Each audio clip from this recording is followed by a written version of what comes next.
kembali lagi di konten bereaksi. Kali ini kita late review. Yes, karena udah ada seminggu lebih film ini tayang ya. Review telat. Dari film horor yang diangkat dari kisah nyata katanya. Lagi-lagi kisah nyata yang ada di thread Twitter ya. Yoi. Dan kita berkesempatan menonton film horor Di Ambang Kematian. Oh, jadi ini diangkat dari thread ya, tadi thread Twitter yang sempat rame juga. Jadi mengisahkan seorang keluarga yang jadi tumbal selama 10 tahun sekali. Iya, karena bapaknya melakukan sebuah pesugihan gitu ya. Iya.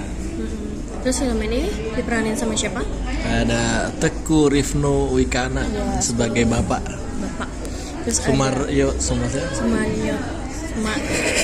sebagai bapaknya. Terus habis itu ada Taksha Namya sebagai Nadia, ada Wafda Saifan sebagai Yoga, sama ada Kinaryosi sebagai ibunya. Jadi ini mengisahkan satu keluarga lah pokoknya. Yang hidupnya awal baik-baik aja. Ya, hidupnya keluarga cemara ya. Sampai dari awal sudah ada kejanggalan ya. Jadi ini kan berdasarkan timeline gitu. Jadi dimulai dari tahun 2001 ke 2002. 2001 ke 2002 di mana di sini sih dibuka filmnya dengan keadaan ibunya udah sakit ya. Udah sakit kulit gitulah. Iya. Jadi tubuhnya penuh lokal. Semuta darah. Iya, terus penuh hidup keluarga mereka yang tadinya memang baik-baik saja jadi penuh kejanggalan gitu loh. Ya entah tadi ibunya sakit yang nggak sembuh-sembuh, terus kayak bapaknya suka renov terus tapi nggak pernah kelar-kelar ya. Jadi dari awal emang diliatin itu rumahnya renov terus. Sampai 9 tahun berlalu juga masih renov. Masih rumah kok nggak jadi gitu kan. Iya. Nah, pas di awal timeline tersebut ibunya bunuh diri gitu ya. Yeah. Bunuh diri dengan nyelupin. Emang enggak, itu dia emang udah waktunya ditumbal. Iya kan, kita nggak tahu. Kita tahunya awalnya dia bunuh diri kan.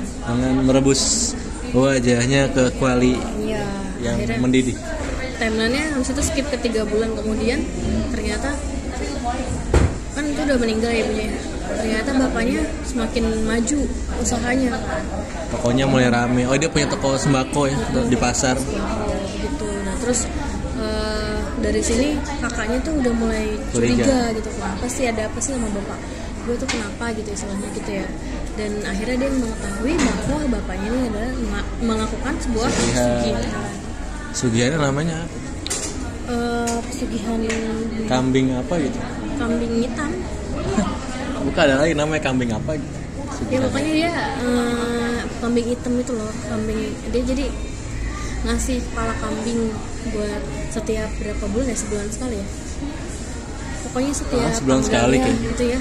Setiap kliwon dia bakalan kurban kambing. Dan kambingnya dimakan tetangganya. Intinya gitulah ya pokoknya. Terus setelah 10, jadi timeline-nya itu kan skip tahun gitu ya. Jadi begitu tadi kan di 2001 ke 2002 pas tahun baru ibunya meninggal. Terus habis itu kita skip lagi ke 9 tahun kemudian waktu 2011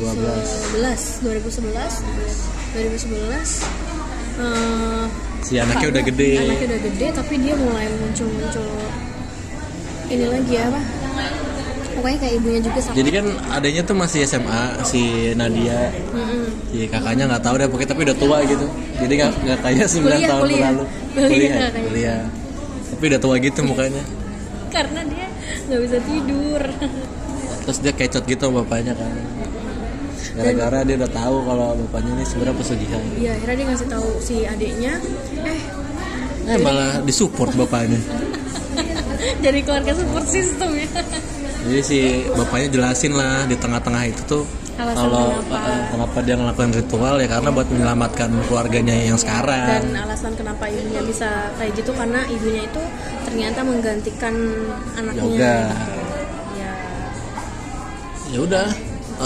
Pas sudah tahu akhirnya dengan berberat hati ya Yoga juga ikut support bapaknya dengan ikut ngulitin dan bagiin daging ke tetangga. Tapi ternyata kirain kan semuanya udah baik-baik aja ya, karena dipikirnya ini semua tuh kayak ya udah apa namanya, dengan Yoga nerima, dengan si Nadia nerima, kirain semuanya berakhir. Ternyata tidak gitu. Ternyata pas pergantian tahun makan tumbal kembali gitu. Tumbalnya adalah si Yoga ini. Iya gitu. Dia dijatuhkan ke tanah, ke ubin, jebrak. Jadi akhirnya kan berarti kan si apa namanya, tumbal ini nggak berhenti ya, nggak berhenti. Akan selalu ada. Dan akhirnya itu langsung ke Nadia, dan tanda-tanda dia jadi target selanjutnya tuh pertama ya digangguin sama makhluk halus ya, Dan penyakit kulit di tangan juga. Dan ternyata itu tuh memakan waktu selama 10 tahun gitu untuk tumbal selanjutnya gitu. Singkat cerita sih bapaknya tobat lah. Iya, bapaknya kan mau mencari cara gimana, karena Nadia ini bakalan jadi target selanjutnya. Bapaknya tobat untuk mencari cara memutus tumbalnya. Iya, dengan memutus tumbalnya. Dia mau ngejual rumah, tokonya dijual, terus semua hartanya didonasikan dan diwakafkan ke masjid-masjid dan lembaga-lembaga sosial.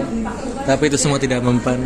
Enggak, karena ya memang ya gitulah intinya. Kalian bisa nonton sendiri gimana perjalanan mereka, apakah mereka berhasil atau tidak. Kalau kalian udah nonton, kalau udah baca tweetnya juga sebenarnya tahu ya endingnya kayak gimana. Gitu intinya. Kayak kepanjangan ya kita ngomong. Ya sebenarnya ini formula yang sering dipakai ya soal pesugihan.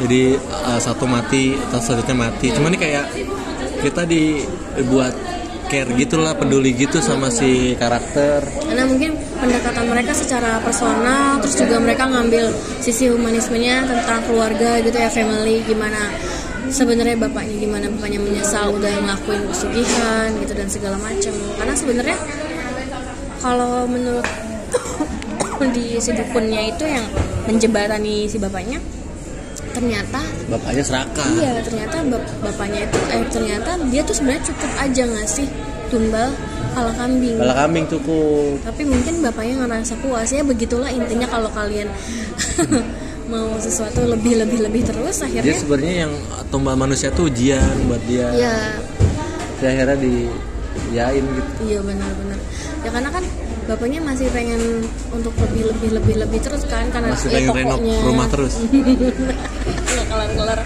benar rumahnya nggak bagus-bagus lagi. Tapi rumahnya jadi gede. Emang harus kayak Setelah gitu, 10 kan? tahun Iya. rumahnya gede. Cuman ya gitu masih renov. Ya gitu, akhirnya kan intinya malah jadinya berbalik ke keluarganya sendiri gitu kan, seperti itu. Kelebihan di film ini salah satunya adalah cerita yang mengalir begitu saja. Nah ya. Terus juga sebenarnya nggak ada dialog sampah juga sih di sini. Iya, nggak ada. Ya biasanya kan kita selalu ngomongin dialog sampah, kecuali ya dialog Paling si Batiala yang penjaga perpus itu ya. Kita nggak bisa bilang dia dialog sampah juga sih, mungkin memang karakternya seperti itu gitu ya. kaku dan nerd aja ya, nerd dan kaku aja. Kalau enggak ntar dia nggak bisa bikin tweet itu deh dong. Ya kan kita harus bisa menulis dan Film ini ada karena dia nih yang menulis tweet. nah terus udah gitu apa namanya, alurnya rapih gitu sih ya, temanya rapi, walaupun skip tapi nggak yang bikin plot hole dan memang nggak harus diceritakan juga gitu loh gitu. Terus beberapa CGI memang memaksakan seperti kalajengking gitu-gitu. Cuman buat praktikal efek buat hantunya tuh oke sih. Makeupnya juga untuk gore-gore gitu juga cukup lumayan sih ya. Oh, darahnya sih encer banget sih. Gitu ya. Tapi cukup bagus lah ya kalau untuk film, makanya ini saat ini di syuting udah sejuta penonton. Iya, dan di bioskop masih rame. Di bioskop kota kita masih ramai gitu ya. Masih penuh gitu seatnya. Acting pemainnya juga oke banget sih, apalagi bapaknya. Iya, bagi Teguh Rifno Wikana tuh cocok banget jadi bapak-bapak pesugihan. Makanya begitu ya tuh. Ya, begitu deh. Terus ya buat kalian yang takut sama nonton apa sadis-sadis gitu ya, agak Sadis dan gore gini nih lumayan sih. triggeringnya. Lumayan. Waktu awal-awal kita mau nonton aja orang udah belum mulai aja orang udah teriak ya. Gini. Itu gimmick film. Ya kali itu emang orangnya aja yang Pas ini belum mulai itu masih trailer yang wakaf itu nggak salah nih. Iya, betul. Film wakaf. Bukan wakaf. Oh, kereta Berdarah, Berdarah, kereta iya, berdarah dari berapa dah. dari Rizal Mantovani yang bikin kuntilanak. Takut banget kita kira ada yang kesurupan ya. Nah itu dia kesurupan, akhirnya dia keluar. Padahal belum mulai tuh filmnya masih Enggak kesurupan, emang kesurupan. nggak tahu. Pokoknya orang-orang pada stres kaget aja gitu lah. ya, dia stres sendiri deh. Serem banget.